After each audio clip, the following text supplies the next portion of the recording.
नमस्ते विद्यार्थी मित्रांनो, माझ्या मैत्रिणींनो, मी doctor Raksha Mahajan, doctor Raksha academy for political science या यूट्यूब चॅनलवर आपले सहर्ष स्वागत करते आहे।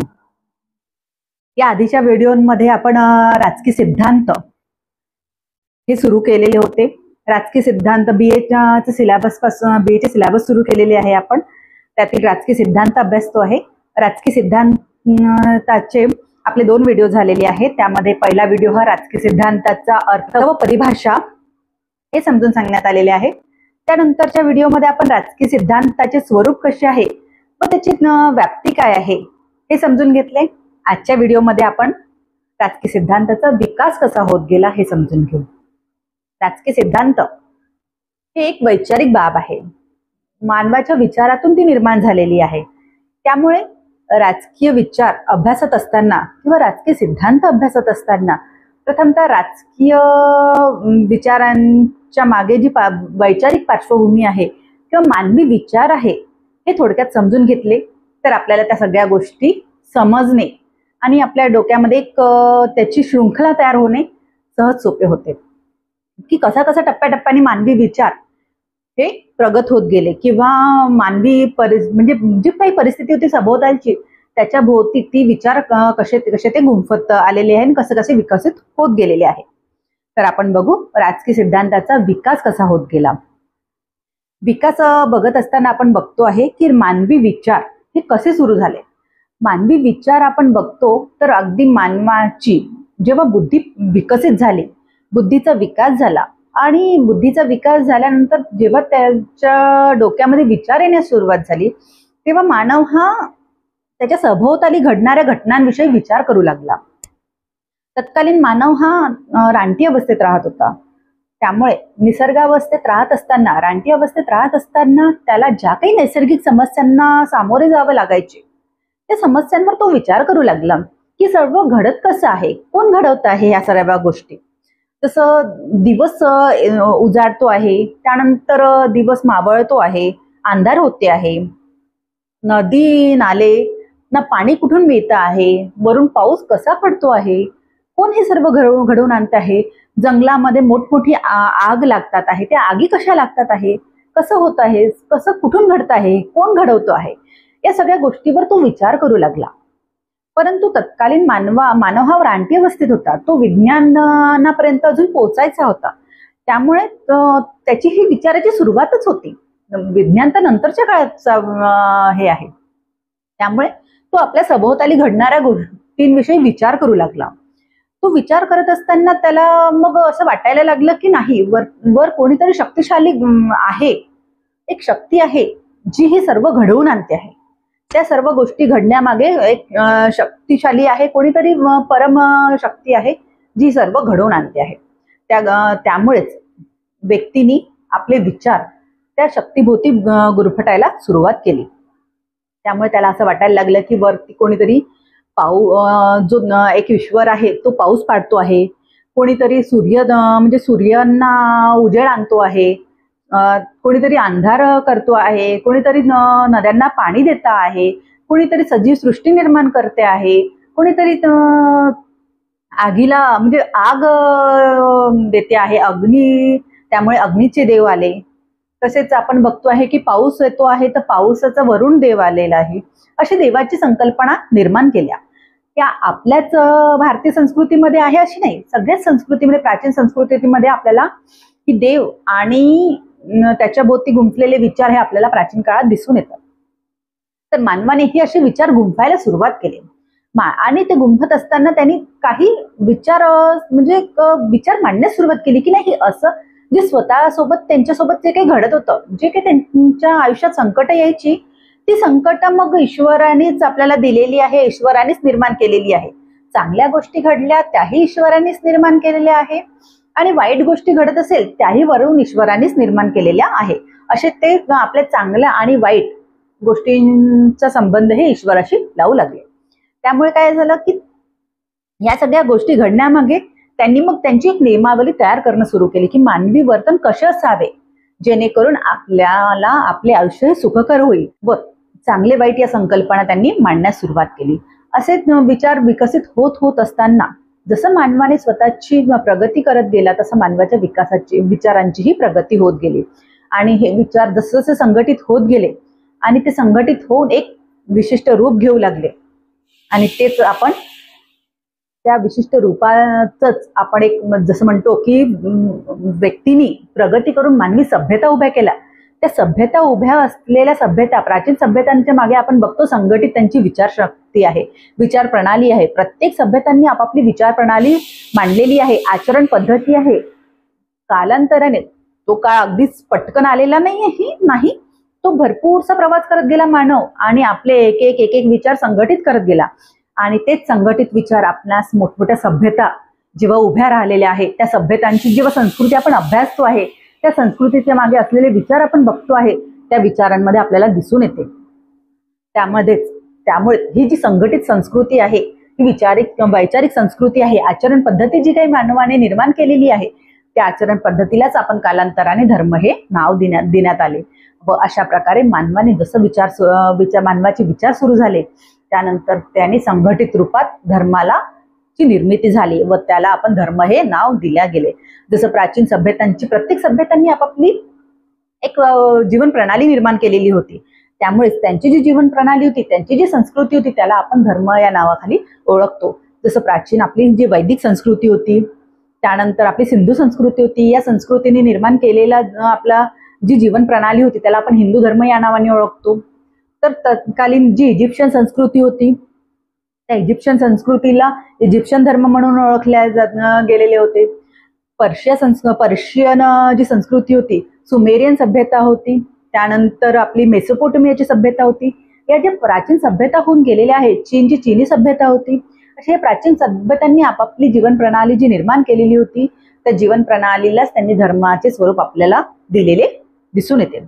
हेच जे प्राचीन धर्म आहे, तर हे जी प्राचीन सभ्यतांनी जी निर्माण केलेली संस्कृती होती, त्या संस्कृतीमध्ये फक्त आपला जो हिंदू संस्कृती आहे, जी सिंधू आणि वैदिक संस्कृतीने निर्माण केलेली जी संस्कृती होती, आचरण प्रणाली होती, तीच आजच्या आधुनिक काळापर्यंत तग धरू शकलेली आपल्याला दिसून येते. प्राचीन सभ्यतांच्या ज्या संस्कृती होत्या त्या संस्कृती आता कालबाह्य झालेल्या किंवा आज अस्तित्वात असलेल्या आपल्याला दिसून येत नाही. त्यांची जी आचरण प्रणाली होती, त्यांचे जे धर्म हे होते, ते आज आपल्या अस्तित्वात असलेले दिसून येत नाही. कारण नंतर कालांतरानंतर येशू ख्रिस्तांचा जन्म होतो. तो येशू ख्रिस्तांच्या जन्मानंतर ती येशू ख्रिस्त जे काही शिकवण देतात त्या शिकवणावर तिथेच जो हे होतो धर्माचा प्रचार होतो आणि तो पूर्ण धर्म युरोपभर पसरतो. त्यामुळे त्यांचा प्राचीन धर्म जो असतो तो तिथे अस्तित्वात राहू शकत नाही. परंतु आपल्या भारतामध्ये आपण प्राचीन जो धर्म होता आपला हिंदू धर्म, तो अस्तित्वात असलेला आपणास दिसून येतो. तर त्यामुळेच ह्या ज्या सभ्यता होत्या त्यामुळेच आपल्या या ज्या सभ्यतांनी नियम तयार केलेले होते, नियमावली बनवली होती, त्या नियमावलींमध्ये राजकीय विचार अस्तित्वात असलेले आपणास दिसून येतात. तेव्हाच आपण रामायण, महाभारत हे जे धार्मिक ग्रंथ अभ्यासतो आहे, त्या धार्मिक ग्रंथांमध्ये आपणास राजकीय विचार असलेले आपणास आढळून येते. भगवद्गीता हे मोठं राजकीय विचारांचं एक हे म्हणता येईल, स्त्रोत म्हणता येईल. त्यामध्येही मोठ्या प्रमाणात राज्याची कर्तव्य कशी आहे, काय राज्याची कर्तव्य आहे, हे आपल्याच उपदेशामध्ये त्यांनी सांगितण्यात आलेले आहे. संपूर्ण गीता राजकीय कर्तव्यावरच आधारित आहे असं आपण म्हणू शकतो. अशा प्रकारे राजकीय विचारांचा हा प्रवास होत आलेला आपणास दिसून येतो. त्यानंतर अनेक धर्म निर्माण होतात आणि हे धर्माचं वाटचाल वेगळी होते. त्यानंतर मग एक पुढे आपण जेव्हा जसा काळ पडतो, जेव्हा आपण हे धर्माचा अभ्यास करतो की इसवी सनाच्या 13 म्हणजे इसवी सन पूर्व 3000 ते 1500 शतक या काळामध्ये हे जे पूर्ण सभ्यताने उभ्या झालेल्या असतात आणि या सभ्यतेने आपापली संस्कृती निर्माण केलेली असतात. इथे संस्कृती आणि धर्म हे एकच समजलं जातं. परंतु कालांतराने जेव्हा नवीन नवीन विचार येतात, नवीन नवीन विचार समोर येतात आणि ती जे हे सांगतात त्यामध्ये नवीन नवीन धर्म उदयास येतात. जसं आपल्या भारतामध्ये बुद्धांच्या शिकवणीमुळे बुद्ध धर्म निर्माण झाला, जैनांच्या शिकवणीमुळे जैन धर्म निर्माण झाला. म्हणजे त्यांना अनुसरण करणारे जे अनुयायी तयार होतात, ते अनुयायी त्याला एक धर्माचं रूप देतात आणि त्या धर्माची स्थापना करतात व त्यांचे अनुयायी निर्माण होतात. त्यानंतर तसंच इसवी सनाच्या आपण हे जे 15वे शतक संपतो त्यानंतर अनेक धर्म निर्माण होत आलेले आपणास दिसून येतात. परंतु प्राचीन धर्म हा हिंदू धर्मामध्ये आपल्याला दिसतो की तो जो 1500 ते 3000 काळापर्यंत आपल्याला त्याचं अस्तित्व असलेलं दिसून येतं. त्यामुळे आपले राजकीय विचार आपल्याला त्या धर्मांमध्ये आपल्याला असे दिसून येतात. त्यानंतर ही धर्माची त्यानंतर आपण बघितलं की मानवी विचारांचा उगम झालेला, त्या उगमामध्ये धर्माची निर्मिती कशी झाली आणि धर्माची निर्मितीनंतर धर्मात राजकीय विचारांची उपस्थिती कशी निर्माण झाली. कारण की तेव्हाचे जे धर्म होते ते धर्म हे काय म्हणता येईल की धर्म म्हणून म्हणजे पूजा किंवा देव किंवा धर्म, देव आणि धर्म ही जी संकल्पना आज आपण बघतो आहे ती संकल्पना तत्काळात नव्हती. त्यामुळे तेव्हाचे जे विचार होते तेव्हा म्हणजे फक्त पूजेपुरता धर्म हा आपल्याला दिसून येत नाही. जसंही आपण रामायण बघतो, महाभारत बघतो, हे हिंदू धर्माचे जे संस्कृतीचे जे महाकाव्य आहे त्यामध्ये बघतो की त्यांनी आचरण पद्धती सांगितलेली आहे की काय असावे, मानवाचे काय कर्तव्य आहे, राजाची काय कर्तव्य आहे, यावर ते त्यांनी वर्णन केलेले आपल्याला दिसून येतात. मानवाचे आचरण कसं असावे, कुठल्या काळात कुठल्या गोष्टीला धर्म म्हटल्या गेले, धर्म म्हणजे चांगली गोष्ट असं त्यांनी इंडिकेट करण्याचा प्रयत्न केलेला आहे. तर असे विचार आपल्याला त्या धार्मिक ग्रंथांमध्ये सापडतात. त्यानंतर जवळपास इसवी सन 400-500 शतकापर्यंत जेव्हा आपण इकडे पुढे येतो, त्यानंतर मग ग्रीकांचा कालखंड येतो. ग्रीकांच्या कालखंडामध्ये काय होतं की ग्रीक हे छोटी छोटी गणराज्य असतात आणि त्या गणराज्यांमध्ये काय असतं की एक देश म्हणजे एक छोटस भूभाग एक संपूर्ण देश असायचा. त्यामुळे त्यांचे छोटे छोटे भूभाग असायचे आणि त्या छोट्या छोट्या भूभागाचा जो कारभार असायचा तो तिथल्या तिथेच ते स्वयंपूर्ण असायचे. संपूर्ण कारभार त्यांचा तिथल्या तिथेच व्हायचा. त्यामुळे काय व्हायचं की जनता आणि प्रजासत्ताक पद्धती होती, प्रजातंत्र होतं तिथे. त्यामुळे जनतेचा सहभाग हा राजकारणामध्ये असायचा. म्हणजे जनता हे निर्णय घेऊनच कुठले तरी निर्णय काम व्हायचे. त्यामुळे जनतेचा सहभाग हा राजकीय व्यवस्थेत मोठ्या प्रमाणात होता. त्यामुळेच तिथे राजकीय विचार निर्माण होण्यास सुरुवात झाली आणि त्यांची भौगोलिक परिस्थिती, आर्थिक परिस्थिती, त्यामुळे या सगळ्या गोष्टीला तिथे ते कारणीभूत ठरलं की राजकीय विचारांची सुरुवात ही ग्रीकांमध्येच झाली. राजकीय विचारांची सुरुवात म्हणजे स्वतंत्र राजकीय विचारांची सुरुवात. का? कारण यापूर्वीही राजकीय विचार होते, नव्हते असं नाही, परंतु ते संपूर्ण अँगलनी अभ्यासले जायचे. फक्त राजकीय विचार नव्हते, त्यामध्ये मानवाच्या संपूर्ण अंगाचा विचार केला जायचा. जसं धार्मिक अंगाचा, सामाजिक अंगाचा, राजकीय अंगाचा, त्यानंतर वैयक्तिक अंगाचा, अशा सगळ्या अंगांनी मानवाचा विचार व्हायचा. परंतु ग्रीकांनी काय केलं, फक्त राजकीय व्यवस्था आणि राजकीय घडामोडी या विषयांवर विचार करण्यास सुरुवात केली आणि विचार करून आपले लिखाण करण्यास सुरुवात केली. ते विचार लोकांमध्ये पसरवण्यास सुरुवात केली. तिथे एक सोफिस्ट म्हणून विचारवंत आले राजकीय सिद्धांताची. मग ग्रीकांचा कालखंड येतो व स्वतंत्र राजकीय विचारांची काय होते, सुरुवात होते. तर हे जे सोफिस्ट विचारवंत आहे ते सोफिस्ट विचारवंत येतात तिथे आणि ते विचार, आपले विचार हे हे एक शिक्षक असतात जे लोकांमध्ये जाऊन आणि तिथल्या लोक म्हणजे जे कोणी शिक्षा घेण्यास इच्छुक असतात त्यांना ते शिक्षा देण्याचे कार्य करत असतात.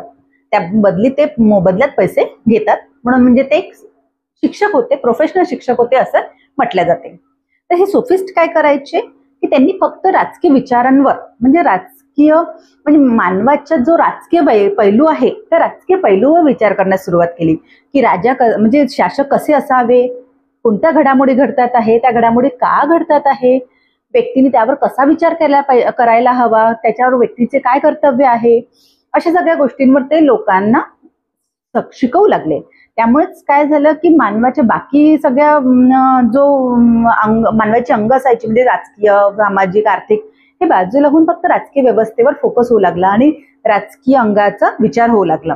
त्यामुळेच काय होतं की राजकीय विचार अभ्यासत असताना ते लोकांमध्ये हे शिकवू लागले की राजकीय विचार काय आहे, कसं राजकारण असावं, कसं राजकीय व्यवस्था असावी, कशी त्याची राजकीय व्यवस्थेमध्ये लोकांचा सहभाग कसा असावा, या सगळ्या गोष्टींवर ते लोकांना समजून लागले, त्यांच्या विद्यार्थ्यांना समजू लागले.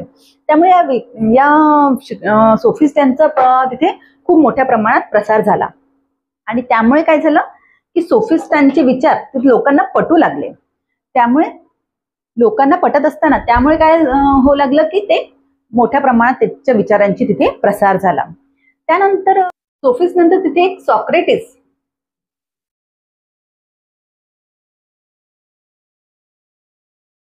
हे विचारवंत येतात. हे विचारवंत काय करतात की सॉक्रेटिस काय करतात की ते समूहामध्ये जातात किंवा ग्रुपमध्ये कट्ट्यावर, जसं आपण एकत्र येतो आणि बसतो कट्ट्यावर, तशी जेव्हा लोक कट्ट्यावर बसलेली असायची त्या कट्ट्यावर जायचे आणि तिथे जाऊन लोकांना राजकीय विषयावर चर्चा करायचे, लोकांना प्रश्न विचारायचे. न्याय काय आहे, कशाला न्याय म्हणू आपण, राज्य काय आहे, कशाला राज्य म्हणता येईल, असे प्रश्न विचारायचे लोकांना. आणि त्यातून लोकांमध्ये उत्सुकता निर्माण करायची आणि त्या उत्सुकतेमुळे लोक विचार करायला लागायचे की काय आहे न्याय, कशाला न्याय म्हणेल ते काय. आणि त्यामुळे लोकांमध्ये ते जागृती निर्माण करण्याचा प्रयत्न करायचे. लोकांना उत्तर आले नाही, समजले नाही तर ते त्यांना विचार करायला लावायचे, परंतु प्रत्यक्ष विचारांचे त्याचे उत्तर द्यायचे नाही. ते पुन्हा प्रश्न विचारायचे, पुन्हा त्यातनं प्रश्नावली निर्माण करून त्यांच्या डोक्यांमध्ये त्यांची चिकित्सा म्हणजे एक चिकित्सक बुद्धी निर्माण केली, म्हणजे कुतूहल निर्माण केले राजकीय विचारांबद्दल. त्यामुळे तिथे काय झालं की राजकीय विचार हे मोठ्या प्रमाणात लोक राजकीय विचार करू लागले.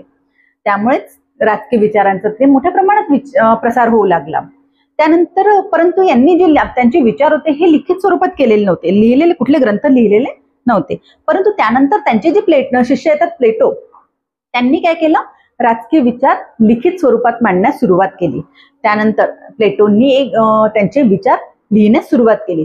सॉक्रेटिसांचे विचार त्यांनी लिपिबद्ध केले, स्वतःचेही विचार लिपिबद्ध केले, सोबत सॉक्रेटिसांची काय शिकवण होती ते पण त्यांनी लिपिबद्ध केले. आणि विचार मंथन करून आणि स्वतःच्या काहीतरी आयडिया देऊन, स्वतःच्या काहीतरी कल्पना हे करून आदर्श राज्य कसं असेल यावर त्यांनी कल्पना मांडल्या, यावर त्यांनी विचार मांडले. आणि प्लेटोंनी आदर्श राज्याचा सिद्धांत मांडला. आदर्श राज्य कसे असावे, आदर्श राज्याचा सिद्धांत मांडला. त्यांनी स्त्रियांचा साम्यवाद सांगितला, स्त्रियांच्या साम्यवादाचा सिद्धांत मांडला.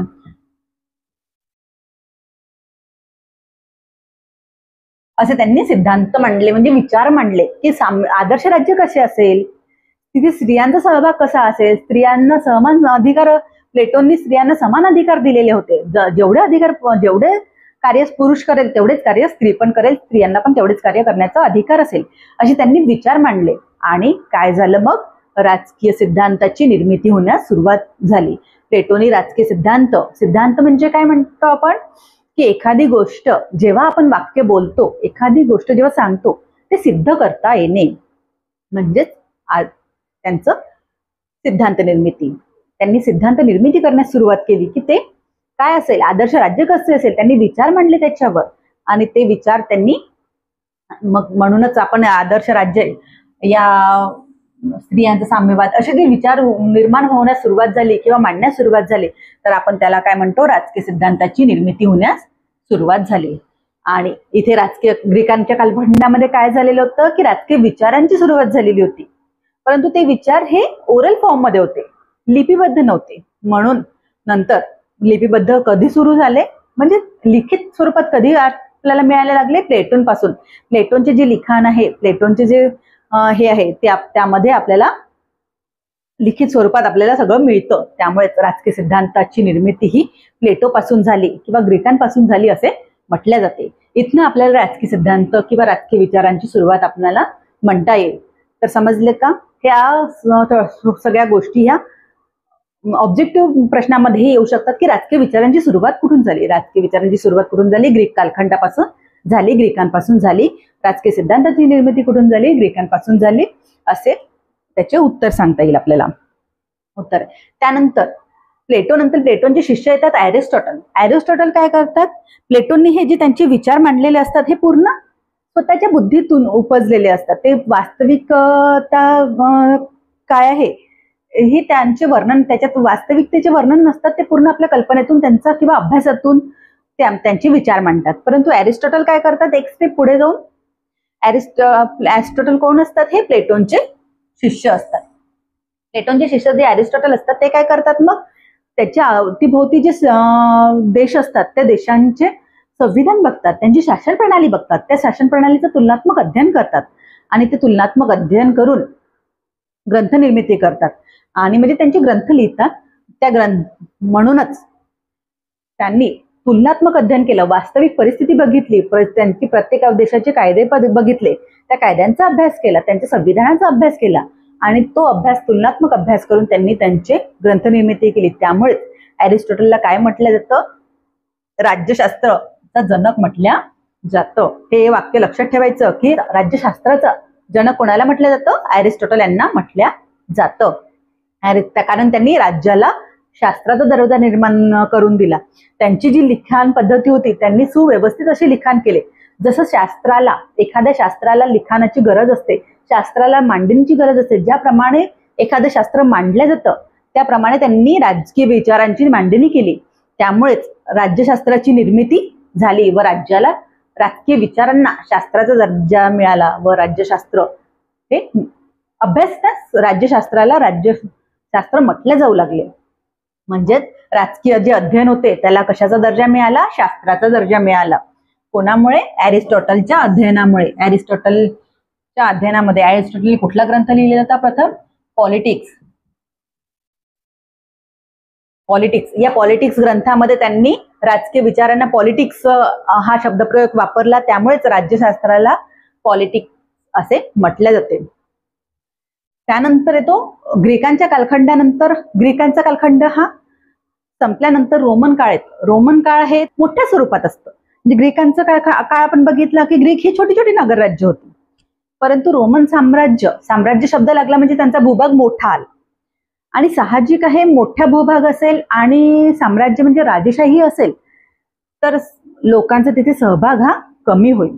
कारण की राजकीय व्यवस्थेमध्ये सहभागाला खूप काही महत्व नसतं. त्यामुळे राजकीय व्यवस्थेमध्ये जनतेचा सहभागी थोडासा कमी असतो. त्यामुळेच काय झालं की जशी जशी रोमन साम्राज्याचा विस्तार होत गेला तसं लोकांचा राजकीय सहभाग हा कमी कमी होत गेला. त्यामुळेच तिथे काय व्हायला लागलं की राजकीय विचार जे आहे ते कमी म्हणजे राजकीय विचार करण्यास थोडी कमी होऊ लागले. त्यामुळेच या काळामध्ये, रोमन काळामध्ये मोठमोठे राजकीय विचारवंत झालेले आपणास दिसून येत नाही. रोमन काळामध्ये काय होतं की येशू ख्रिस्त यांचा जन्म होतो. येशू ख्रिस्तांचा जन्म झाल्यामुळे ख्रिस्त यांचा जन्म होतो, येशू ख्रिस्तांचा. आणि येशू ख्रिस्त जे शिकवण देतात ते शिकवणीचं अनुसरण करणाऱ्या लोक त्यांचा ख्रिश्चन धर्म प्रस्थापित करतात. कुठला धर्म प्रस्थापित करतात? ख्रिश्चन धर्म प्रस्थापित करतात, म्हणजे ख्रिश्चन धर्माची स्थापना करतात. त्यामुळे काय होतं की ख्रिश्चन धर्माची स्थापना होते. आणि हे जे रोमन सम्राट असतात ते रोमन सम्राट ख्रिश्चन धर्माचे स्वीकार करतात. ख्रिश्चन धर्माचा स्वीकार केल्यामुळे राजाने किंवा सम्राटाने ख्रिश्चन धर्माचा स्वीकार केल्यामुळे तो धर्म खूप मोठ्या प्रमाणात प्रसार होतो. जसं आपल्या भारतामध्ये इसवी सन पूर्व 600 शतक मध्ये जे बौद्ध असतात, बुद्ध हे जेव्हा बुद्ध स्थापना करतात त्यानंतर जेव्हा सम्राट अशोक बुद्ध धर्माचा स्वीकार करतात आणि त्या धर्माचा मोठ्या प्रमाणात प्रसार होतो. तसाच इथे जेव्हा येशू ख्रिस्तांनी प्रस्थापित केलेला ख्रिश्चन धर्माचा स्वीकार सम्राट करतात त्यामुळेच या ख्रिश्चन धर्माचा खूप मोठ्या प्रमाणात प्रसार होऊ लागतो. आणि हा प्रसार झाल्यामुळे काय होतं की राजाने किंवा सम्राटाने एखादा धर्म स्वीकारला आणि त्याचा खूप मोठ्या प्रमाणात प्रसार झाला तर काय होतं की त्यांचे जे अनुयायी असतात किंवा त्यांचं जे धर्माचे जे संचालक व्यक्ती असतात त्या व्यक्तींचे महत्व वाढू लागले. ख्रिश्चन धर्माचे जे संचालक व्यक्ती असतात किंवा मोठ्या पदावर असणारे, जसं त्यांना पोप म्हणतात की चर्चचे जे मुख्य अधिकारी असतात किंवा संचालन करणारे जे मेन असतात त्यांना पोप असे संबोधले जायचे. त्यामुळे काय होऊ लागलं की राजकीय दरबारामध्ये धर्म खूप मोठ्या प्रमाणात प्रसार होतो. त्यामुळे राजकीय दरबारामध्ये चर्चचे वर्चस्व किंवा पोपचे वर्चस्व, त्यांचे जे मोठे अधिकारी असतात त्यांचे वर्चस्व वाढायला लागतं. आणि यामुळेच काय होतं की यांचे वर्चस्व इतक्या मोठ्या प्रमाणात वाढतं की राज्यापेक्षा यांचे अधिकार जास्त होऊ लागतात किंवा होतात. आणि त्यामुळेच राजकीय राजाचे अधिकार कमी होऊ लागतात व पोपचे अधिकार हे वाढू लागतात. आणि मग त्यामुळे पोप काय करतात की अशी विचार पसरवतात जनतेमध्ये की म्हणजे एक धार्मिक विचार खूप पसरवतात, लोकांमध्ये धार्मिक विचारांचा मोठा पगडा निर्माण करतात. आणि त्या धार्मिक विचारांमध्ये थोड्याशा काल्पनिक बाबी जास्त असतात. तर्कावर कुठल्याही गोष्टी सिद्ध होऊ शकत नाही. जसं आपण म्हणतो की राजाचा दैवी अधिकाराचा सिद्धांत, हा सिद्धांत काय सांगतो आहे की राजाला देवाने अधिकार दिलेले आहे. तर हे अशी ज्या कल्पना असतात, असे जे विचार असतात, हे विचार ते प्रसार करण्यास सुरुवात करतात आणि त्याचा मोठ्या प्रमाणात प्रचार करतात की आपण पृथ्वीवर जन्माला आलो म्हणजे आपण पापी आहो, आपल्याला पृथ्वीवर काहीही करायचं नाही, आपल्याला फक्त पुण्य करायचं आहे. दान पुण्य कशाद्वारे होईल? मग दान करा, चर्चला दान द्या, मोठा पैसा अडका दान द्या, त्यातून काय होईल की तुमची पापं धुतल्या जातील आणि तुम्हाला पुण्य मिळेल आणि मग जेणेकरून तुम्ही स्वर्ग प्राप्ती करू शकाल. अशा लोकांमध्ये कल्पना निर्माण केल्या, अशा विचार निर्माण केले. त्यामुळे लोकांमध्ये इतका पगडा बसला या विचारांचा की लोक म्हणजे तर्काच्या आधारावर विचार करणेच बंद केले. त्यांनी जे काही आज्ञा मिळेल वरून त्या आज्ञेचं पालन करणे आपले कर्तव्य समजू लागले. त्यामुळेच या काळामध्ये कुठलेही शोध लागले नाही, कुठलेही शास्त्रज्ञ झाले नाही, कुठलेही विचारवंत झाले नाही किंवा कुठलेही नवीन काही कल्पना निर्माण झाल्या नाहीत. त्यामुळे या युगाला अंधकारमय युग असे म्हटले जाऊ लागले, कारण इथे विचार पूर्ण शून्यता निर्माण करण्यात आलेली होती. चर्चनी लोकांमध्ये विचार शून्यता निर्माण केलेली होती. चर्चच्या मते की व्यक्तीने विचार करू नये, चर्च जे म्हणेल त्याचा फक्त आज्ञापालन करणेच व्यक्तीचे काम आहे. त्यामुळेच या काळामध्ये खूप काही मोठे असे विचार आपल्याला झालेले आपणास दिसून येत नाही आणि एखाद दुसरे विचारवंत असेलही तरी त्यांच्यावर काय आहे, धर्माचा किंवा ईश्वराचा मोठा पगडा असलेला आपणास दिसून येतो. त्यामुळेच आपण बघतो संत ऑगस्टीन ॲक्विनास यांचे जेव्हा विचार आपण अभ्यासतो त्यांच्या विचारांमध्ये आपल्याला ईश्वराचा आणि चर्चचा प्रभाव मोठ्या प्रमाणात दिसून येतात. ऑगस्टीन आणि ॲक्विनासच्या विचारांमध्ये चर्चचा ईश्वराचा मोठ्या प्रमाणात प्रभाव असलेला आपणास दिसून येतो. त्यानंतर मग मोठ्या प्रमाणात हा कालखंड खूप मोठ्या कालखंडापर्यंत चालतो. अंधकारमय युग युरोपमध्ये चालू असतं. त्यानंतर इसवी सनाचे 15वे शतक जेव्हा येतं तेव्हा एक विचारवंत पुढे येतात आणि ते विचार मांडू लागतात की राज्याची जी स्थिती झालेली होती, राज्यावर कोणाचे नेतृत्व प्रस्थापित झालेले होते? चर्च नेतृत्व प्रस्थापित झालेले होते. त्यामुळेच राजा कुठलेही निर्णय घेण्यामध्ये म्हणजे स्वतंत्र नव्हता, त्याला चर्चच्या अधीन किंवा पोपच्या अधीन राहून विचार करावा लागायचे. त्यामुळे सर्वत्र हे जी अंधकारमय स्थिती निर्माण झालेली होती त्यातून एक विचारवंत पुढे येतात, त्यावर विचार मांडतात आणि ते विचार म्हणतात की राजा हा सर्वस्व असावा, त्याचे निर्णय हे सर्वस्वी असावे, राजाचे नेतृत्व असावे, चर्चचे नेतृत्व असू नये, राजा केंद्रस्थानी असावा, राजाचे नेतृत्व असावे, कुठल्याही संस्था संघटना चर्च हे राजाच्या नेतृत्वाखाली असावे, राजा प्रमुख असावा, असे त्यांनी विचार मांडण्यास सुरुवात केली. आणि राजाला आपले प्रमुख म्हणजे राजा हा असा असावा की जेणेकरून तो सिंहाप्रमाणे शूर व लोंबडीप्रमाणे धूर्त असावा, म्हणजे त्याला शूरताही त्याच्यामध्ये असावी आणि ती चालाखी जी म्हणू आपण ती पण त्याच्यामध्ये असावी की समोरच्याच्या ताटातून समजा काही हिरावून घ्यायचे असेल तर ते हिरावून त्याला घेता आले पाहिजे आणि आपले साम्राज्य सुरक्षित ठेवता आले पाहिजे. त्याला त्याचे साम्राज्य सुरक्षित ठेवण्यासाठी, त्याचे वर्चस्व सुरक्षित ठेवण्यासाठी काहीही करावे लागले तरी ते चुकीचे ठरणार नाही असे विचार मांडले. तेच विचारवंत म्हणजे मॅकियावेलींनी 15वे शतक 14वे-15वे शतक जेव्हा येतात तेव्हा मॅकियावेली हे विचार येतात. कारण ती जी परिस्थिती होती, चर्चचे साम्राज्य होते, चर्चचे प्रभुत्व होते, सर्वत्र चर्चचे विचार प्रस्थापित झालेले होते, तर्कबुद्धीच्या आधारावर सर्व विचार नष्ट करण्यात आलेले होते, कुठेच तर्कबुद्धीचा विचार होत नव्हता, तर्कावरच्या आधारावर कुठलेच विचार टिकत नव्हते. त्यामुळेच एक विचारवंत पुढे येतात. त्यामुळेच मॅकियावेली यांना अंधकारमय युगाचे शिशु असेही म्हटलं जातं. अंधकारमय युगाचा शिशु असे म्हटलं जातं कारण अंधकारमय युगातून त्यांनी जन्म घेऊन काहीतरी नवीन समाजाला दिलेलं आहे आणि एक विचार मांडलेले आहेत. त्यामुळेच आधुनिक राजकीय विचारांचा, जसा अरिस्टॉटल यांना काय म्हटले जाते, राज्यशास्त्राचं जनक म्हटले जाते, त्याचप्रमाणे मॅकियावेली यांना काय म्हटले जाते, आधुनिक राजकीय विचारांचे जनक कोणाला म्हटले जाते, मॅकियावेली यांना म्हटले जाते. या दोन गोष्टी लक्षात ठेवायच्या. हे ऑब्जेक्टिव्ह साठी असतात, हे ऑब्जेक्टिव्ह प्रश्न असतात की राज्यशास्त्राचं जनक कोणाला म्हटलं जातं, अरिस्टॉटलला म्हटलं जातं. तर आधुनिक राज्यशास्त्राचं जनक कोणाला म्हटलं जातं, मॅकियावेली यांना म्हटलं जातं कारण की त्यांनी नवीन विचार मांडलेले होते.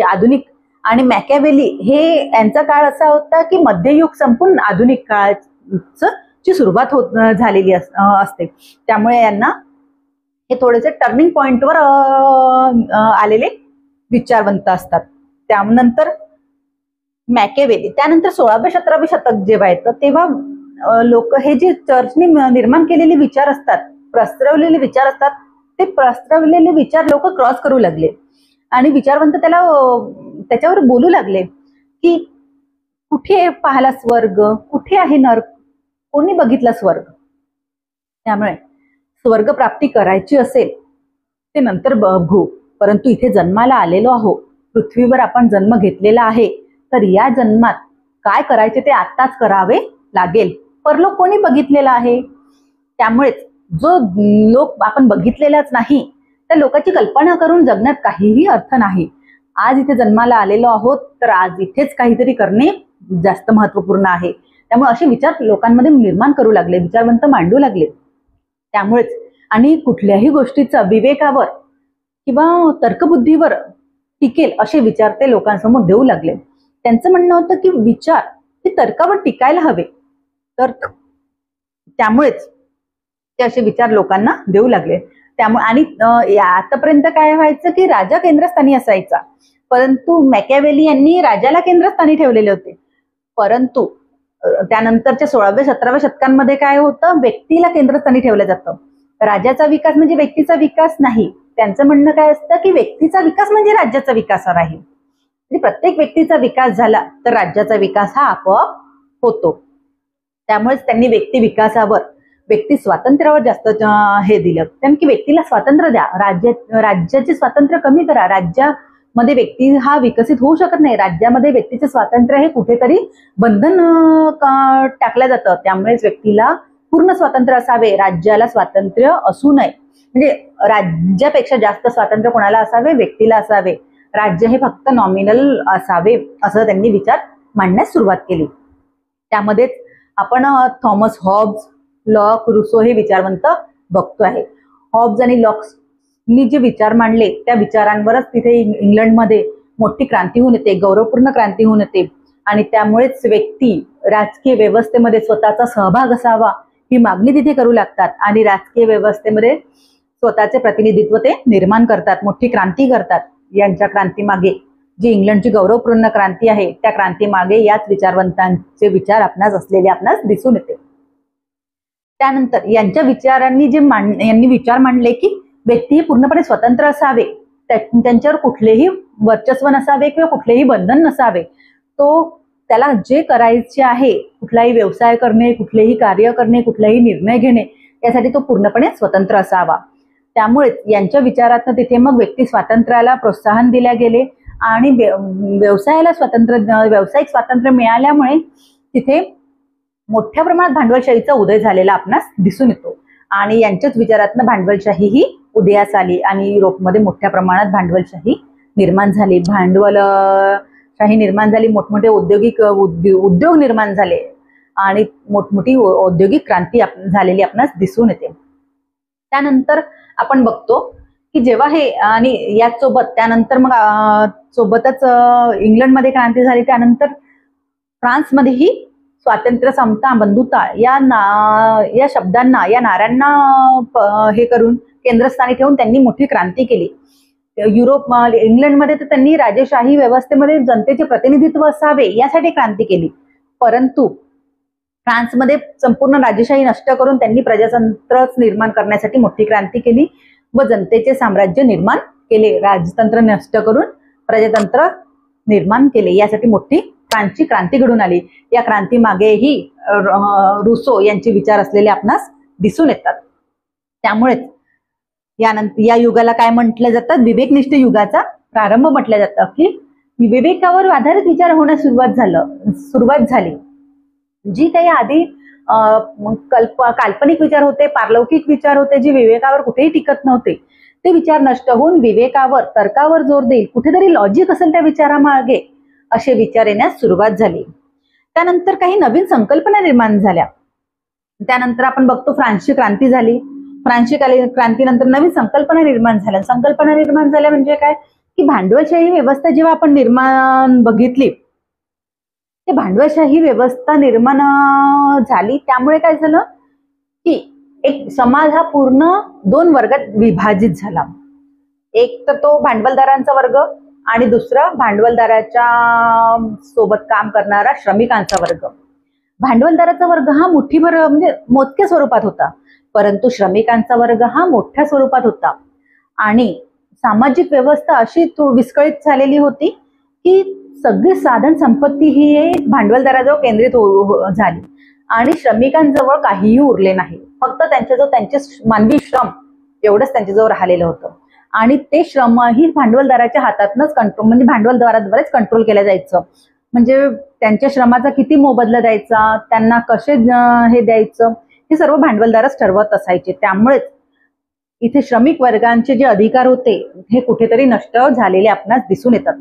त्यामुळेच एक विचारवंत पुढे येतात आणि त्यांची जी अवस्था होती त्या अवस्थेवर बोलतात आणि विचार मांडतात की समाज हा दोन वर्गात मोठ्या प्रमाणात विभाजित झालेला आहे आणि ते दोन वर्ग म्हणजे एक वर्ग फक्त मुठ्ठीभर लोकांचा आहे तर दुसरा वर्ग खूप मोठ्या लोकांचा आहे आणि सर्व साधन सामग्री मुठ्ठीभर लोकांजवळ एकत्रित झालेली आहे. तर जी मोठ्या प्रमाणात समूह आहे, जनसमूह आहे, त्यांच्याजवळ काहीही उरलेले नाही. त्यामुळे ही जी भांडवलदारी पद्धत आहे ही भांडवलदारी पद्धत कुठेतरी चुकीची आहे. समाज हा खूप विषम स्वरूपात विषमता निर्माण होते समाजामध्ये. त्यामुळेच त्यांनी आपला श्रमिकांचा उद्धार करायचा असेल तर श्रमिकाला क्रांती करावी लागेल. त्यांना क्रांती केल्याशिवाय, संघर्ष केल्याशिवाय काहीही साध्य होणार नाही किंवा त्यांची प्रगती होणार नाही. त्यामुळेच ते कार्ल मार्क्स हे काय करतात, वर्ग संघर्षाचा सिद्धांत मांडतात. कुठला सिद्धांत मांडतात? हे वर्ग संघर्षाचा सिद्धांत मांडतात. आणि ते म्हणतात की जोपर्यंत दोन वर्गामध्ये संघर्ष निर्माण होणार नाही तोपर्यंत या समस्या सुटणार नाही. वर्ग संघर्षाचा सिद्धांत मांडतात. वर्ग संघर्ष म्हणजे काय? दोन वर्गामध्ये झालेला संघर्ष म्हणजे वर्ग संघर्षाचा ते सिद्धांत म्हणतात. ते म्हणतात की श्रमिक जोपर्यंत क्रांती करणार नाही यामध्ये संघर्ष होणार नाही आणि संघर्षातूनच तिसरं काहीतरी चांगलं निर्माण होऊ शकतं. त्यासाठी संघर्ष करावा लागेल असे ते विचार मांडतात. त्यानंतर काही काळानंतर मग काय होतं की नंतर आधुनिक युग सुरुवात होतं, आधुनिक युगाची सुरुवात. आणि त्यानंतर एक मोठे असे दोन महायुद्ध जग बघतं. त्या महायुद्धामुळे सर्व राजकीय जे विचार आहेत ते पूर्ण कलाटणी घेण्यास सुरुवात होते. का? कारण की जी वास्तविक परिस्थिती आहे त्या परिस्थितीचे उत्तर आजपर्यंत प्राचीन काळापासून आज आधुनिक काळापर्यंत चालत आलेले जे राजकीय सिद्धांत होते त्या राजकीय सिद्धांतामध्ये त्याला त्याचे उत्तर मिळत नाही, त्याचे समाधान मिळाले नाही. जी काही दोन महायुद्ध जगासमोर आली ती महायुद्ध म्हणजे इतके राजकीय सिद्धांत असताना का आली? ते येण्याची गरज नव्हती. म्हणजे ते राजकीय सिद्धांत युद्ध तर झाले, युद्ध ते राजकीय सिद्धांत थांबवू शकले नाही आणि थांबवू शकले तर नाहीच नाही, परंतु त्यानंतर काय उपाय करता येईल ते उपायही या सिद्धांताजवळ अस्तित्वात असलेले आपल्याला दिसून येत नाही. त्यामुळेच काही विचारवंत असे म्हणू लागतात की ही जी सिद्धांत आहे आजपर्यंत चालत आलेले, प्राचीन काळापासून चालत आलेले जे सिद्धांत आहे ते आता कालबाह्य झालेले आहे, त्याची आता उपयुक्तता संपुष्टात आलेली आहे किंवा नष्ट झालेली आहे. आता राजकीय सिद्धांत नव्याने निर्माण करण्याची गरज आहे. कारण प्राचीन काळापासून चालत आलेले जे सिद्धांत होते ते फक्त उपाय सांगतात आहे. समस्या काय आहे समस्येचं त्यांनी वर्णन केलेले नाही किंवा समस्या निर्माण होऊ नये यासाठीही त्यांनी काही चर्चा केलेली नाही. फक्त समस्या जी काही त्यांच्या काळात समस्या होत्या त्या समस्येवर आपल्या कल्पनेतून विचार मांडलेले आहे आणि काहीतरी समाजाला दिलेले आहे की नाही ही अशी व्यवस्था असेल तर हे चांगलं राहील. परंतु समस्या काय आहे, समस्येचं खूप मोठ्या समस्येचं विश्लेषण करण्यात आलेलं नाही. त्यामुळे आता आपल्याला नाविन्याने सिद्धांत निर्मिती करणे गरजेचे आहे. त्यामुळे मानवी वर्तनाचा अभ्यास होणे गरजेचे आहे. मानवी वर्तनाचा अभ्यास होईल तर नवीन समस्या निर्माण कशा होतात हे आपण अभ्यासू शकू आणि त्या कशा होण्यापूर्वीच समस्या निर्माण होण्यापूर्वीच ते आपण थांबवू शकू. त्यासाठी आपल्याला मानवी वर्तनाचा अभ्यास करावा लागेल. मानव कोणत्या परिस्थितीत कसा वर्तन करेल या बाबींचा आपण अभ्यास केला तर भविष्यात येणाऱ्या जे संकट आहे त्याचे आपण थांबवू शकू किंवा निर्माण झालेल्या संकटांवर काहीतरी उपाययोजना करू शकू. त्यासाठी त्याला शास्त्रीय पद्धतीने अध्ययन होणं गरजेचे आहे. त्याला शास्त्रशुद्ध पद्धतीने त्याची मांडणी गरजेची आहे. त्याचं अध्ययन होणे गरजेचे आहे. त्याला तर्काची बाजू असणे गरजेचे आहे, असे विचारवंत म्हणू लागले. आणि त्यामुळेच नवीन सिद्धांत निर्माण होण्यास सुरुवात झाली, जे फक्त शास्त्रावर आधारित असेल आणि शास्त्रशुद्ध पद्धतीने मांडल्या जाईल आणि विज्ञानाच्या कसोटीवर ते सिद्ध होतील, असे सिद्धांत मांडले जाऊ लागले. परंतु यातही काही विचारवंत असे पुढे येऊन म्हणू लागले की सर्व गोष्टी विज्ञानाच्या किंवा तर्काच्या आधारावर आपण ठरवू शकत नाही किंवा मूल्यनिरपेक्षता ठेवू शकत नाही. ही राजकीय व्यवस्था आहे. राजकीय व्यवस्था सुरळीत चालण्यासाठी थोड्या प्रमाणात तरी मूल्यांना महत्व देणे गरजेचे आहे. कारण आपण समजा संपूर्ण मूल्यनिरपेक्षता केली, मूल्यांकडे बिलकुल पूर्णपणे दुर्लक्ष केले, तर राजकीय व्यवस्था ही लयाला जाऊ शकते. कशी? तर आपण म्हणू शकू, समजा आपण मूल्यनिरपेक्ष विचार मांडले तर समाजात जे आहे त्याचं वर्णन करत गेलो, परंतु त्यावर काय चांगलं आहे काय वाईट आहे हे समजा आपण त्याचे स्पष्ट केले नाही, तर त्यामुळे काय होईल की समाजात जो काही वाईट घडामोडी घडतात आहे, चुकीच्या घडामोडी घडतात आहे, त्या घडामोडी समाजासमोर येणार नाही. त्या चांगल्या आहे वाईट आहे हे कळणार नाही. जे चालते आहे ते चालते आहे आणि याच्यातनच काय होईल की समाज लयाला जाऊ शकतो. जसं समाजामध्ये राजकीय व्यवस्थेमध्ये भ्रष्टाचार चालतो आहे. समजा राजकीय विचारवंतांनी भ्रष्टाचार हा वाईट आहे हे सांगितलंच नाही, तर ती राजकीय भ्रष्टाचार हा संपुष्टात येईल कसा? चुकीची बाब आहे हे समजणं म्हणजे हे मांडावं लागेल. राजकीय विचारवंतांना हे दाखवावं लागेल की हे आपल्या राजकीय व्यवस्थेत चुकीचं आहे, वाईट आहे, आणि तेव्हाच ते आपण बदलवू शकू. त्यामुळेच पूर्णपणे राजकीय विचार हे पूर्णपणे मूल्यनिरपेक्ष राहू शकत नाही. त्याच्यामध्ये थोड्या प्रमाणात मूल्य असणे गरजेचे आहे. तर आपण बघितले की प्राचीन काळापासून मानवी उत्क्रांतीपासून मानवाच्या विचारांचा कसा उगम झाला, त्याची विचारांची कशी प्रगती होत गेली, परिस्थितीनुसार मानवाने कसे कसे विचार मांडत गेले आणि कशा परिस्थितीत त्यांनी ते विचार कसे पुढे आणलेले आहेत. म्हणजे जशी जशी परिस्थिती बदलली तसे मानवाचे विचार बदलत असलेले आपणास दिसून येतात.